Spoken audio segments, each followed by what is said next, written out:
For exclusive podcasts and more, sign up at patreon.com/partnersincrimemedia. This week's Law & Order Marathon winner is Jessica Gray of New York, New York. Jessica will get a marathon decal showing she watched 26.2 hours of her favorite crime show. To be next week's winner, sign up at lawandorderpodcast.com. I'm Kevin Flynn with Rebecca Lavoie and Mary Phillips-Sandy, and these are their stories. You think you know who did it, but you don't know who did it. Law and order, law and order, law and order. It's no ordinary police procedural, baby. It's the FNOG of police procedurals, baby. Law and order, law and order, law and order, law and order. These are their stories, these are their stories. Welcome to These Are Their Stories, the podcast about network TV's most enduring crime franchise and the real-life cases that inspired their shows. I'm Kevin Flynn. Each podcast will break down an episode from either Criminal Intent SVU or Original Recipe. And today we're looking at SVU Season 3, Episode 14, Counterfeit. I'm telling you, Captain, this woman was raped. I just don't want to send the rat squad on some witch hunt and screw some innocent cop. Neither do I. Could have been anybody in a uniform. Didn't have to be a real cop. It doesn't matter. This woman is a rape victim until we prove otherwise. Joining me to do just that is true crime author and the host of Crime Writers On and the Undisclosed Addendum podcasts, Rebecca Lavoie. Hello, Rebecca. Hello, Kevin. It's lovely to be in the basement with you today. But that, you mean because we're in the studio C? Yes. Okay. Usually you have something way snarkier. I know, but this is the first time we've recorded the show in our OG studio in a long time, and it's really exciting for me. I'm just being earnest. Not as exciting as it is for our guest from the Let's Talk About Cats podcast, Mary Phillips-Sandy. Hey, Mary. Hi. Thank you so much for having me. Spending your weekend watching a Law & Order marathon with all of your cats seems really sad. So we're like the two bad tastes that taste bad together. I don't know. I only have one cat, but that sounds like a dream weekend to me, to be honest. Well, what is so funny about cats so you can build a whole podcast around them? It's not so much the cats, right? It's the people who own the cats. And so asking them about their cats is kind of a sneaky way to get them to talk about themselves in a way that they don't usually do. Because everybody that comes on our show, they're notable in some way usually. They have some career that's interesting or they've accomplished things. They're not, veterinary professionals. They don't run cat food companies. They're authors, comedians, chefs, so they get interviewed, but nobody ever asks them about their cat. So that's what I do. And people really let down their guard when you just say, hey, just come on the show and talk about your cat. And then in about 15 minutes, you get their life story in a really interesting way. Yeah. You'll never have Kevin on the show because he famously hates cats. I don't know. I do know that. Well, I am aware of that. I am aware of that. But you know what? I get it. The cats are not for everyone, and that's fine. More cats for me. But before I get mad emails, I'm allergic to cats. Yes. You also hate them. Fair. Well, I hate them because I'm allergic to them, and not the other way around. I think your allergy is born of hate. If my allergy went away, I'd be like, okay, they're fine. I'm still a dog person, but you can't even watch the trailer for Cats. That's how much you hate. Well, nobody should do that. Nobody should do that. No, but I get it. Listen, Kevin, as someone I'm allergic to basically everything but cats, so I get it. I mean, as springtime, everyone's so happy that it's warm out and the trees are budding. I'm not happy about that because I'm sneezing. Mary, of all the franchises, which two cops are your favorite detective team? Favorite Law and Order detective team. Oh, God. This is like asking me to choose between my children. I only have one child, but it's still like that. It's very difficult. And her name is Mariska. I have agonized about this question, and I have to say Briscoe and Curtis. Good one. Excellent choice. Yeah. But very quick, Benson and Amaro right behind. Really? Yes. Amaro? I think that's a first. I know, but I thought their dynamic was really entertaining. I enjoyed it. And who's your favorite prosecutorial team? Favorite Law and Order District Attorney Prosecutorial Team. Now, that one was a lot easier. Jack McCoy and Abby Carmichael. Oh, nice choice. That's Rebecca's favorite, I think. It is. A woman of good taste. I think for maybe the last 3 or 4 shows, that's been the answer from everybody. Abby Carmichael. What is going on with Angie Harmon? Is she having a moment? Abby Carmichael is on the rise. Yeah, she's paying us under the table. She's having her Betty White moment. All right, now let's look at the first half of this episode, SVU Season 3, Episode 14, Counterfeit. Cue Benson in an evening dress, apparently leaving her once-in-a-harvest date to investigate a murder under a bridge. Paula Grace's body was found near an abandoned car. What do we got? Rape homicide. Fluid on her thighs, perineal tears, lots of pre-mortem bruising. Cause of death? Massive head trauma. Any signs of a weapon? Bloody rock underneath her head when we rolled the body. Won't know for sure till we get her back to the morgue. Excellent. We have any idea what she was doing down here? Cops say this is like a lover's lane. Could have been a romantic interlude gone wrong. She had blue fibers under her fingernails and a trunk full of a counterfeit cancer medication, Ritex. Paula's employer, Kevin Regalia, tells Olivia and Fin that they're working on a competing medication. Well, it seems like Paula was such a good worker that he was fucking her. But as one does. Turns out she was fucking him as an FBI whistleblower, revealing his plans to flood the market with fake Ritex to bolster their drug. It's a great motive for murder, but another woman is found under the bridge. Francesca Genser says she was pulled over and raped by a guy in a police uniform. Makes sense because those fibers under Paula's fingernails match NYPD uniform pants, and tire tracks from Francesca's crime scene match a police car. On duty at the time of the attacks was Officer Marcosi. Benson likes him for the crime, but Fin doesn't want to cross that thin blue line. That's when we first meet Sergeant Ed Tucker and learn IAB has been looking at Marcosi because a prostitute he banged on duty has gone missing.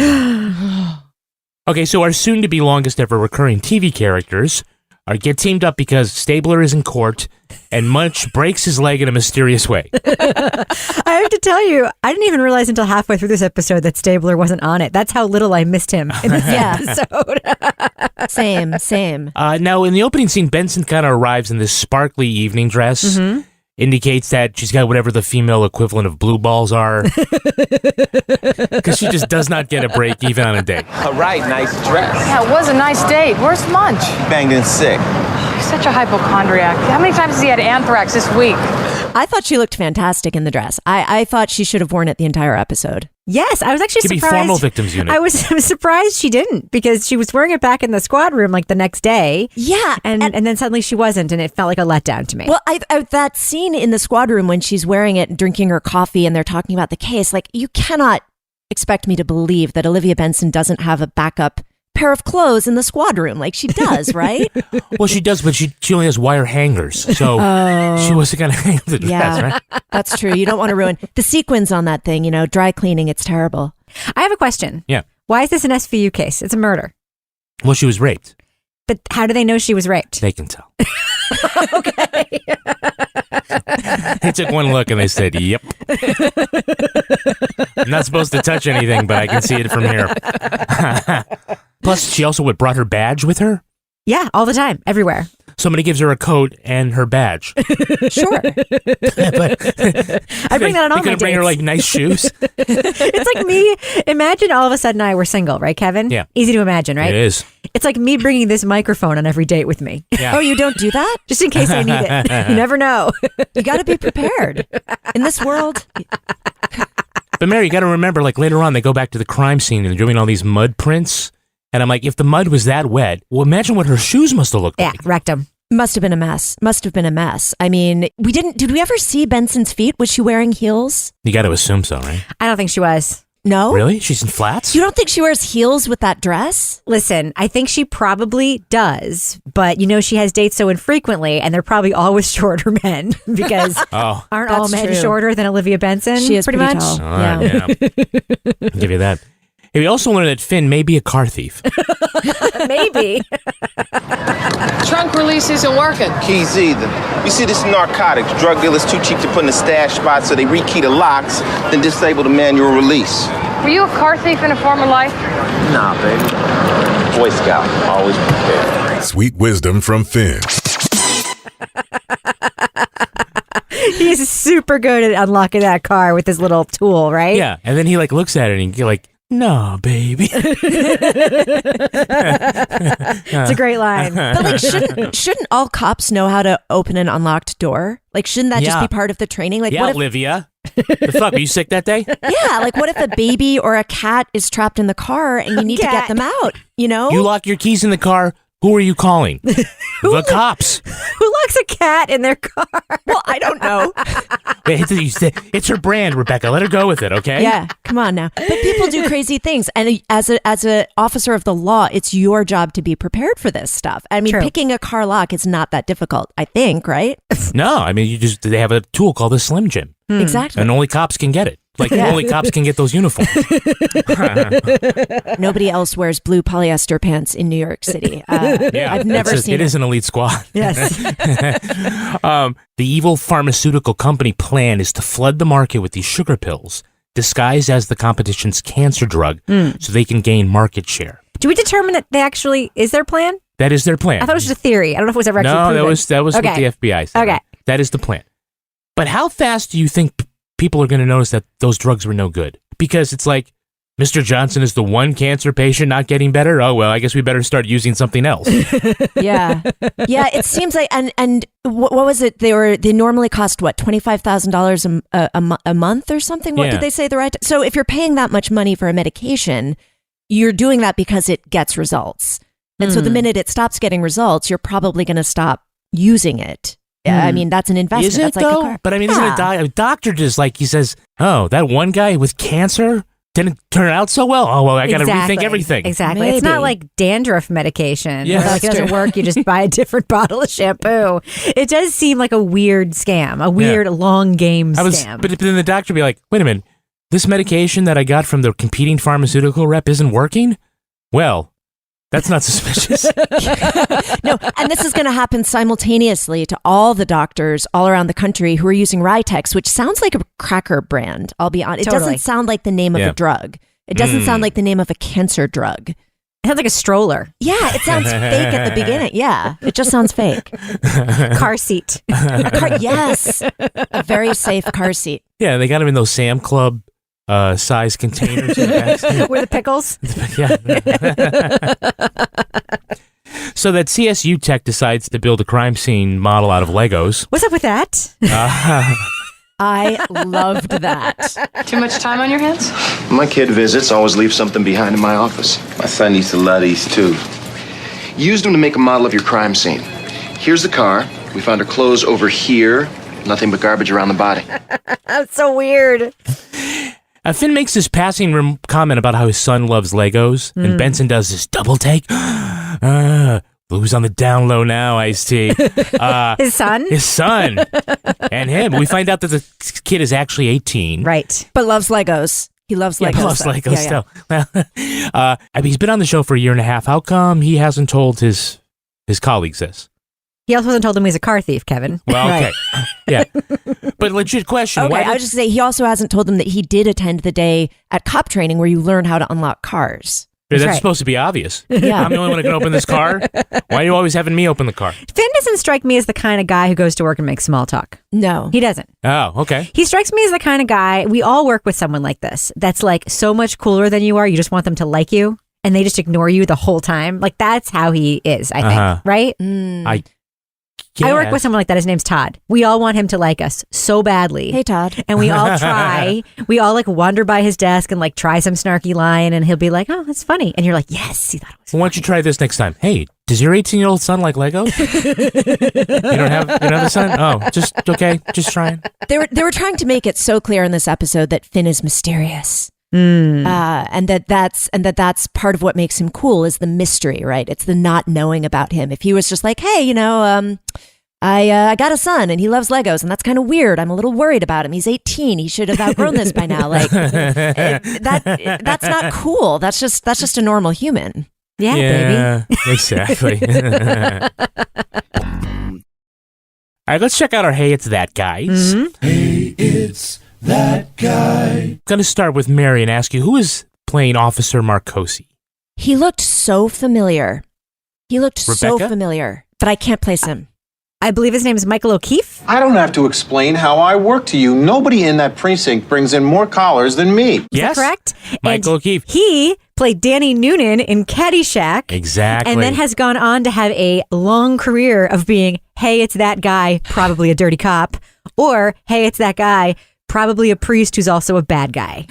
That's what it is. He played a priest. Oh, yeah. That's what yes. Okay. Now I know who that guy is. He's had 7 Law and Order appearances. Yeah, he has. Dirty Cop. Dirty Cop was got priest a couple of times. He's probably best known for the double role of a mobster and his own twin brother on Original Recipe, which we are doing next time with Grady Carlson. Oh, I'm so excited about doing that episode. Michael O'Keefe has had supporting roles in a bunch of things like The Waltons and Homeland and everything in between. He was Fred on Roseanne and is currently on, he's in City on a Hill with Kevin Bacon and Jill Hennessy. Can you believe he used to be the handsome lead in a 70s comedy? Like he was supposed to be. Ever do drugs, Danny? I think that's the line. I had to look it up. See, I was not allowed to watch much TV growing up, except for Law and Order. So there's so many bit players and character actors that everyone's like, oh yeah, you remember from that sitcom in the early 90s. Or I wasn't watching it, so I don't know. I have this huge gap in my cultural knowledge because my parents thought that if I didn't watch TV, I'd be smarter. And now you're talking about cats for a living. Yeah, I know. It Nice made job. absolutely no difference. Thanks, Mom. Thanks, Dad. I'm just a bore at parties now. But so I feel like my cousins play this game all the time where they see someone in a show or in a movie and they just reel off everything they've been in. And that's very difficult for me. So it sounds like I'm going to have more chances to fill in the gaps this episode. Yeah. I'm very excited about that because I actually know some of them. One more fact about Michael O'Keefe. He is the former Mr. Bonnie Raitt. Really? Yeah. That's a good fact. She couldn't make him love her if he don't. We have a Hey, It's That Girl. Hey, it's that girl. Playing Francesca? Who is that? Christine Hodge from Head of the Class. Yes. He said that if I would have sex with him, he wouldn't arrest me. When I refused, he got angry. I pretended to pass out. See, I've heard the name of that show. but I don't know what it is. It's about a school? It's about a school, right? Okay. That's as much as I got. It's sort of like the late 80s, early 90s-ish Welcome Back Kotter, except with I don't think it helps her either. Except with I don't know. privileged white smart kids. Okay. School. Did you go to school? What's a school? Yeah. Let's go. So imagine Dr. Johnny Fever from WKRP in Cincinnati as a teacher. Wait, that doesn't help either. I've been to Cincinnati. I don't know. Maybe this will help. Christine, how do you pronounce her? Hodge. Hodge. I think it's pronounced Hodge. That's how I've always pronounced it. She had very curly hair long red curly hair, which I think she was famous for. Yeah. She was voted most huggable at North Hollywood High School. Congratulations. Is that true? That's amazing. Hopefully that's something they're not still awarding people in the Me Too era. But someone who's hugged her should write into the show and let you know if she is indeed huggable. Yeah. And what they were thinking with that hug. I hope it was a side hug, not a full-on front-to-front. Not cool. Or a consensual front hug. Consensual front hug. Yeah, that would make her huggable, I guess. Any chance you recognize the actor playing the suspect with no lines, Jeff Trapano? No. Okay. It's deep cut, but I thought it was really interesting. That's the late Paul Regina. The 1980s, he played Zorro's son on Zorro and Son. There's a show called Zorro and Son. Shut up. Yeah, sure, Zorro and Son. It's like a fake thing. And he had recurring roles on Law & Order and The Untouchables, but he's best known for a groundbreaking role on the Showtime sitcom Brothers. He played Cliff, the gay brother who came out right before his wedding. TV historians say he was the first gay sitcom character written for like real life situations in the 80s. Oh, wow. Not sort of one of these limp-wristed caricatures. Like on Soap. Right. Billy Crystal's character was the first gay, openly primetime gay character, but this was more written, more L-word. It's a comedy still, but I guess I've never seen it, but this is what they say on the internets. Well, then it must be true. Well, then it must be right. Yeah. But I think they could have given the guy a line. I think they could have. It wasn't like somebody from the Screen Actors Guild just walked in and is, okay, well, do you fit this outfit? Okay, you can wear it. Maybe the budget got cut at the last minute. They're like, I'm so sorry you had a line, but we just can't afford it now. Yeah. We didn't even to buy these Legos. Yeah. Our Lego budget has gone up. Your lines have gone down. Can we just go back to that for 2 seconds? Yeah. We've never seen that before on the show, and we've never seen it since. What? the Lego crime scene. Yeah. Something makes me think that like somebody brought their kid to work that day and they were just like, here, keep busy, kid. Yeah. And they were like, how do we use this? This is cool. That's apparently what the CSU tech said. What's that TU tech's name? Daniel Sanjata? Yeah. From Rescue Me. Yeah, he played Franco on Rescue Me alongside, and again, Mary, you just have a drink. Have some more coffee while we talk. Go talk about cats. I'm here to learn. I'm here to learn. All right. Daniel Sanjata played alongside Robert John Burke. You spoke to our target without us. You of all people should know better, Captain. Who is Tucker, who we're seeing for the first time. Hot Tucker. And Dean Winters, who plays Cassidy. So the three of them were all on that show. Daniel Sanjata has been on Happy, that TV show with... Oh, Happy is the one with the guy from X-Files, David Duchovny. Chris Maloney. Oh, that's right. That's right. What's the one with I'm sorry? I'm so sorry. You're right. It's the one with like a rabbit or some shit. I haven't seen it. Yes. Wait, Chris Maloney is a rabbit? Is that what you just said? No. No, but there's like a rabbit on the show or something? Yeah, he like sees a rat. It's like Harvey, but he's angry, or I don't know. I was going to say, if Chris Maloney is playing a rabbit, you've got my interest. I want to see how that happens. But no, the jacked rabbit. The Lego thing was so fascinating because we actually saw a shot of what the guy had done with the Legos, and it was literally just a person lying on their back in like a little square of Legos, right? Like it wasn't any sort of technical... There was nothing that you get from that you couldn't also do with a pen and paper or on a whiteboard. I can't wait till they bring that into court and show the jury. Your Honor, you'll see this part of the Lego. Okay, so Francesca is our unreliable victim because she's lying about the fact that she was drunk and then she fucked a guy in the car just before getting raped and she has a thing against the cops, maybe. What do you think? Is she irredeemable as a fictional victim? No. And I think Ice-T's kind of being an asshole about it. I think Ice-T went way too far in this episode. I think he was being, it was like, what is your problem, dude? There was not really any motivation. Like, you're just having a bad day. You're just upset about your 18-year-old son and his like fixation on Lego. Like, he wouldn't leave her alone. He wouldn't accept anything anyone was saying or listen to what the victim was saying. It just seemed like he had something going on in his personal life. Agreed. Like he was a cop. Yeah, that might be it. You might be onto something. Thus alienating the one cop that actually still listens to this stupid show. Thank you for your service. Well, there is an interesting argument between Finn and Benson over whether it's possible that a cop could be their suspect. Yeah. You got a problem? Yeah, I do. You softball them like that. I'm not going to go hard on two good cops unless I think they've done something. What side are you on? The victims, where we're supposed to be. Yeah, well, what about the truth? Your victim's definitely not telling that. Oh, and your cops are? You didn't even ask them. You sounded more like their union rep than anything else. I just call it how I see it. Yeah? It really wouldn't be realistic or good for the plot, for the dramatic tension, if one of them didn't express doubts that a cop could ever do this. True. And I think, the other thing I was thinking, this episode came out, 2002? And there's that anthrax joke at the top. It was maybe a time when we felt differently about police, right? We didn't talk shit about cops in New York in 2002. This was a year after 9/11 in New York. Maybe, the anthrax thing, I remember being scared of anthrax for reasons I didn't quite understand. It was like everyone was scared of anthrax, and maybe we had a different feeling about it, and we had to play up that, cops are good guys. That's the default assumption. We can't go into this assuming that it's possible for them to be human beings who do terrible shit. They're special. They're different. I will say I think Finn is showing a lot of blue blood here for someone who once sang, I got my 12 gauge sawed off. I got my headlights turned off. I'm about to dust some shots off.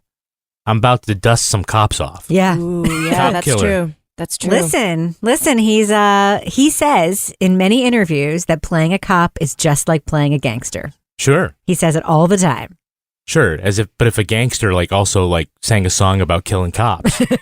Or killing gangsters, I guess it would be. Killing gangsters, yeah, right. A cop was, I'm going to kill a bunch of gangsters. All right, now let's look at the second half of this episode.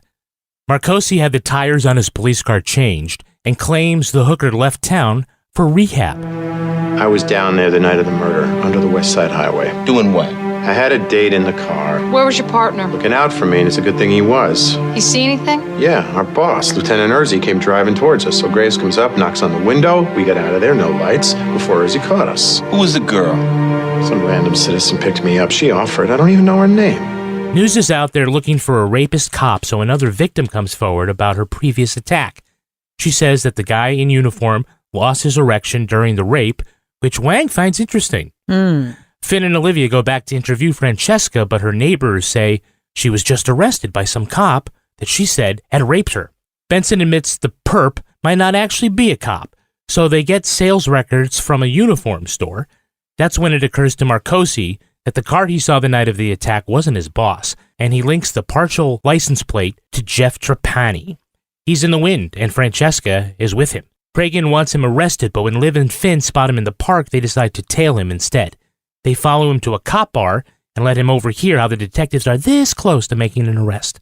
They track him back to an abandoned apartment building, of course, where they rescue Francesca and arrest Trapani dressed in his imitation uniform. So Marcosi says he is the, hey, maybe I pushed the line a bit, but I get results kind of police officer. He said that so many times.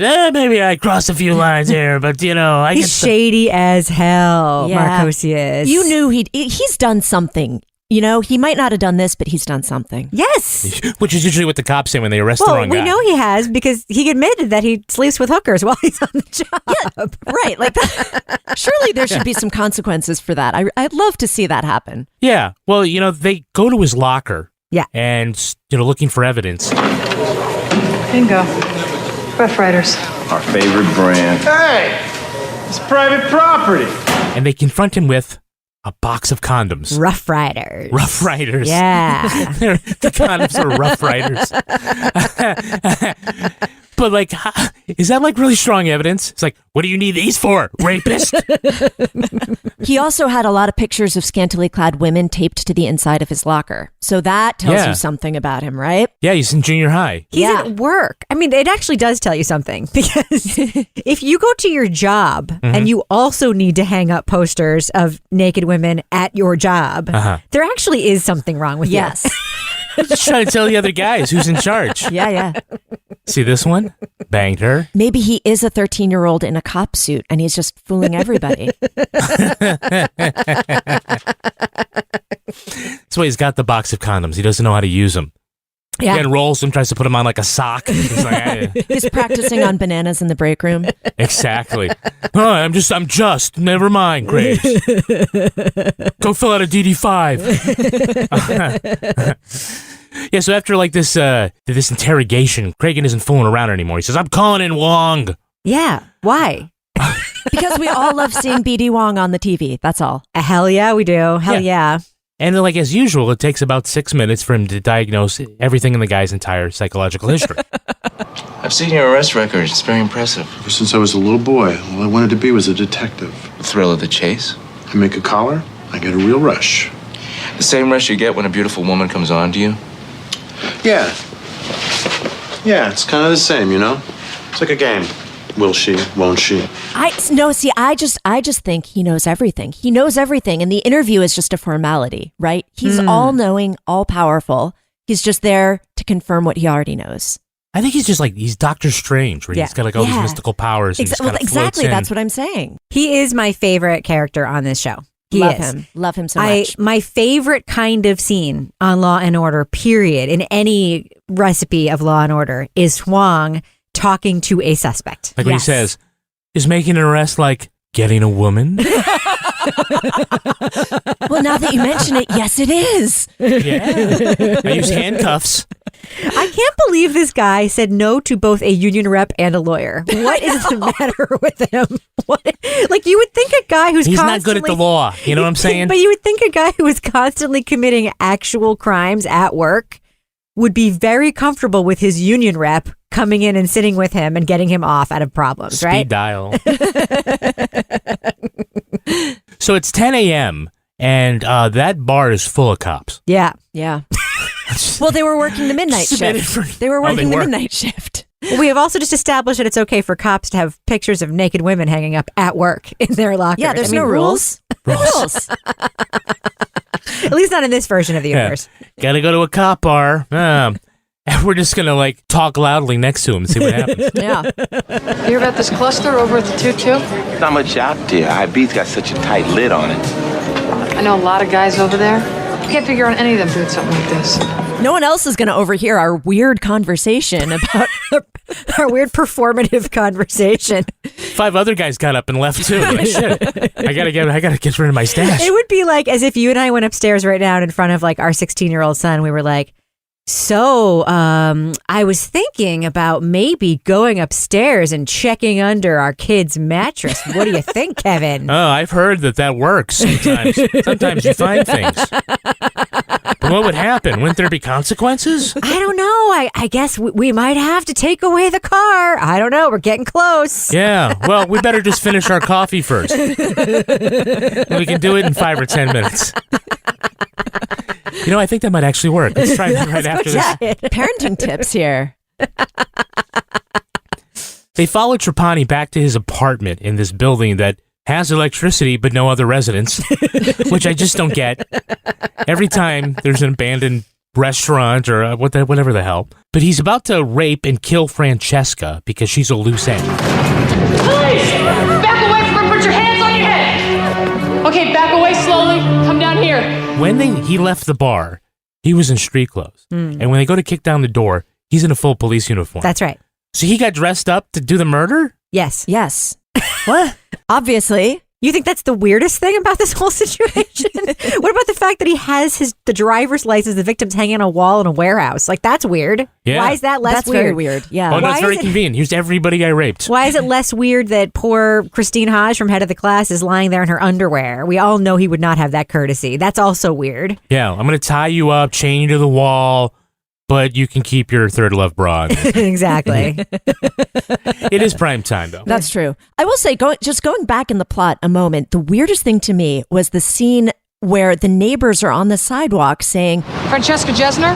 That girl sure knows how to party. Your buddy got her in the car without your help. A cop? Arrested her before. Thought she was going to claw his eyes out before he got the cuffs on her, yelling he raped her. Yeah. This cop dragged her off and she was screaming, he raped me. Oh, she's such a loser. Like, what? It doesn't occur to you that maybe you should think, that's a little weird. That's just, people don't usually yell that about cops when it just seems like someone on the block would have had a minute to think, this seems fishy, instead of just being demeaning about it. I also had a question about that scene because they're rolling down the street and they're like, hey, what's going on there? As if it's some sort of like protest or rally. And it's just a bunch of busybody neighbors standing around. Like, what are they doing that would look unusual from the car? Were they like holding up signs saying our neighbor was not just kidnapped by a rapist cop? Yeah. Like, what were they doing? No, they were all getting together saying, man, isn't that crazy? The fuck? Francesca. People don't talk to each other. If a group of people speaking loudly on the sidewalk is what makes cops pull over, they're not going to get their jobs done. That's true. Yeah, that's all they do. I'm sitting here. I'm looking out my window right now. There's like 5 groups of people speaking loudly on the sidewalk. Nobody minds. That's just normal. That's just you call Thursday. Yeah. Still enough time to get to that cop bar. Right, so the guy goes, he kidnaps the girl, he locks her up so he could go do his community service of picking trash in the park. Yeah. Then I'm going to go to a bar. He cares about his community service. Yeah. Yeah. Well, littering is bad. Littering is bad. So if you're not a cop, are you allowed to go to a cop bar? I've always wondered that because they always go show these cop bars and it's only cops there, right? I mean, are there that many cops that you could run a whole business with just people who have one kind of job? It's open to the public, but it's like they could become adopted by cops or something like that, or a cop runs them. Or I will say this help us out here, Mary. No, I will say this is true. I mean, I can't speak to New York, even though that is where I live. My brother lives in Hartford, Connecticut, and befriended a bunch of cops and hung out with them, and actually somehow was invited to join the Italian American Officers Association because of this. Ooh, fancy. We're not Italian at all, and he's not an officer, but he just hung out at the cop bar enough that they kind of adopted him. So this does happen. You qualify? Yeah. He was really good at Legos. Yeah, he's very good, and he can, he speeds all the time now because he doesn't care. That's, wow. Yeah, the Wild Rover where I hang out was both a cop and firefighter bar and an Irish bar and a sports bar. So I guess it's kind of a small town. So everybody's, it's all And a reporter bar, apparently. Bar could be a secretly gay bar, too. I don't know. It's the whole thing. It's every bar rolled into one. Let's take a look at the real-life story that inspired this episode. It's time for Ripped from the Headlines. You think you know who did it. You think you know who did it. But you don't know who did it. You don't know who did it. Ripped from the headlines. This episode takes its inspiration from the 1986 murder of Cara Knott. The family of the San Diego State Junior reported her missing after failing to arrive at her boyfriend's house. Her brother-in-law discovered her Volkswagen Beetle abandoned near a bridge on Interstate 15. Cara had been strangled and her body had been thrown over the side. A witness told investigators he saw Cara being pulled over by a police car before her murder. Fibers found in the car were traced to a particular source, a California Highway Patrol uniform patch. Detectives turned their attention to California Highway Patrol's officer, Craig Pyer. The veteran cop had been working the night of the killing and had fresh scratches on his face. He also had altered entries in his patrol log around the time of the murder. A rope found in the boot of his squad car matched ligature marks around Cara's neck. After his arrest, several women reported having been pulled over by Pyer as he made sexual advances. After his first trial ended in a hung jury, he was found guilty of Cara Knott's murder in 1988. Craig Pyer is currently serving a 25-year-to-life sentence at the California Men's Colony. That's what it's called? Yeah. Wow. That sounds very Handmaid's Tale. Good. Well, good. Good. He's there, yes. So the worst description given by a police officer about a victim ever, I think, came in this case. A cop told the newspaper that she looks like, quote, a frozen Milky Way that had been slammed against a table. What? What the fuck are you saying, brother? How would you even know that? What a frozen Milky Way looks like. What? I'm sorry. That is so gross. It's so specific. It's so specific. What? It wasn't not a Snickers? Are you sure? It was. What? I mean, too soon? It's 30 years later, but damn. That is some stupid shit to say. Oh my God. Because you realize people are going to hear that. What the hell? You could be, well, she was thrown over the side and it was very tragic and it's a violent crime and she looked like a Milky Way. Frozen Milky Way. She looked like a Butterfinger that'd been hit by a rolling pin. I mean, oh my gosh. I guess I'm never going to forget that my whole life. I'm never eating a Milky Way again. Please don't ruin Paydays next. Just don't do it. Boy, this is like a huge case in Southern California to this day. Yeah. It's like a quintessential Southern California crime. Okay. We're talking about. Pyer has maintained his innocence, but years later, the Innocence Project offered to test some blood that was found at the scene for DNA. It was, I think, a drop of blood on the victim's boots, and so. They didn't have the DNA testing at that point. He declined to participate. Yeah, because he sounds suspicious. Yeah. He's too busy. He's got stuff going on there in the colony. He's got things to do. Did this forever ruin... And Innocence Projects is likely to set you up, too. Yeah. Did this forever ruin our shiny remembrance of Chips starring Eric Estrada? Did this ruin the image of that whole... No, Chips actually destroyed me. Mary has no idea what we're talking about. I don't. Mary about this TV show, I don't Chips. know. Chips. Eric Estrada. It was about snacks and dips and guacamole. It was. Okay. Sounds good. Yeah. Her father was Sam Knott. He was a relentless advocate. After this, he pushed for new laws, prioritizing missing persons reports, redefining police jurisdictions so they can get quicker response, making public safety a consideration factor for bail, which it had not been, counting real property when determining free legal representation. Said he didn't qualify, but he had a house, etc. So he used that. Oh, yeah. He fought for GPS tracking of police cars. This is like they just created GPS and he wanted it. The family built a memorial garden at the place where her body was discovered. And in 2000, Sam Knott had a heart attack and died there, right where his daughter was found. Oh my God. I was just going to say, that is incredible, though, that they took that tragedy and decided to turn it into something that would do good for other people. Yeah, I mean, people grieve in different ways. He obviously put his sadness into action here, and it was the driving force behind a lot of different initiatives to improve public safety and victims' rights. One thing he did not do: prevent people in the future from comparing dead bodies to candy bars smashed against the table. Man. Yes, sensitivity training. Someone needs to pass a law immediately. I don't know who I need to petition. So I didn't go into this too much, but the police did not respond. Yeah. And so the family had to go out. They found the car. They found her body. Yeah. Oh my God. Yeah. So, I mean, in the end, it wouldn't have made a difference, but they shouldn't have had to be the ones to go do that. No. The police have one job. It's to do that. Do you know how they zoned in on Pyre? How? NBC7 did a special report the next night on how women driving alone can stay safe. And guess which police officer they did a ride-along with? Shut up.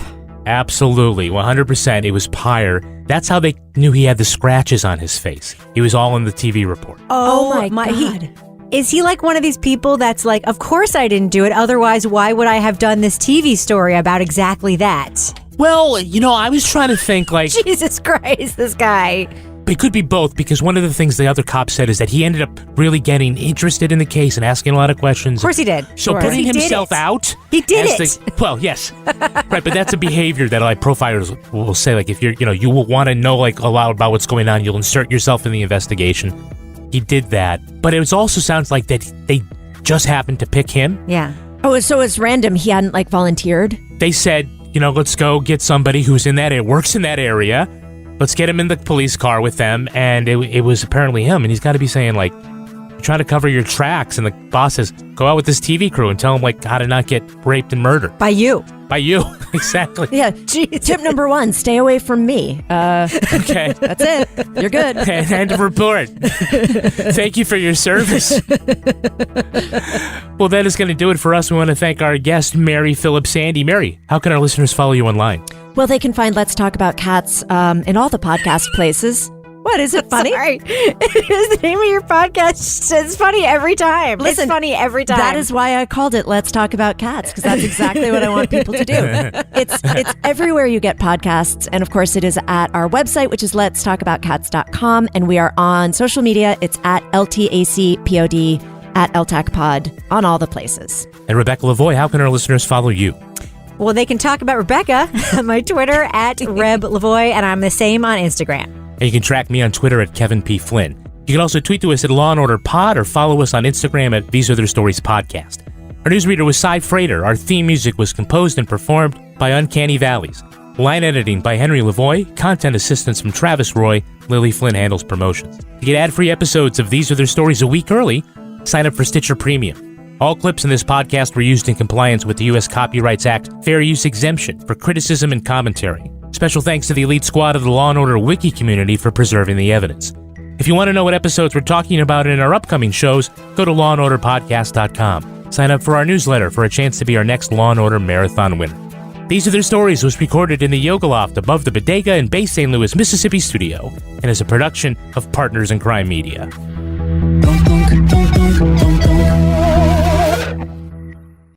Partners in Crime Media.